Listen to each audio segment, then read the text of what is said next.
సేవకు వచ్చిన ప్రారంభంలో పాస్టర్లు ఏమని ప్రార్థన చేస్తారంటే, యేసయ్యా ఓ చిన్న కూడుకులోనైనా వాక్యం చెప్పే ప్రభువు, వీధి కూటమైనా పర్లేదు ప్రభా, వీధి దీపాల కింద ఉండైనా సరే నీ మాటల్లో నలుగురు చెప్పే భాగ్యము దయించి సహాయం చెయ్యు, ఒక్క అవకాశాన్నైనా కల్పించు అని ప్రార్థన చేస్తారు.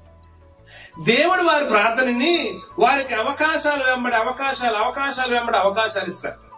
ఇప్పుడు ఈ పాస్టర్ గారు పెద్ద అయ్యగారులా మారిపోయి ఈ తరువాత ఆయన డేట్ అడిగాం అనుకోండి, పాస్టర్ గారు పలానా రోజు మీ డేట్ కావాలంటే, అవునా అయితే స్టేజ్ ఎంత వేస్తున్నారు మీరు, పాంప్లెట్స్ ఎన్ని కొడిస్తున్నారు మీరు, ఏ ఏరియా నుంచి ఏ ఏరియా వరకు అంటిస్తారు మీరు, మినిమం ఒక 50 కిలోమీటర్ల దూరంలో మీటింగ్ పబ్లిసిటీ ఉంటదంటే వస్తాను అని చెప్తారు. స్టార్టింగ్ ప్రేయర్ ఏంటి, వీధి కొట్టమైనా పర్లేదు, స్తంభం కింద లైట్ కింద చెప్పేతాను, కొంచెం బాగుంది, వాక్యం బాగా చెప్పారు మాస్టర్ గారు అని అవకాశాలు వచ్చినాయి, దేవుడు దీవించాడు. ఇప్పుడు మనసును గర్వించి పబ్లిసిటీ చేస్తే వస్తాం, పెద్ద స్టేజ్ చేస్తే వస్తాం.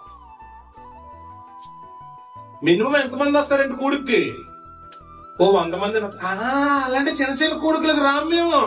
మినిమం ఎంతమంది ఉండాలి, 1000, 2000 ఉండాలి.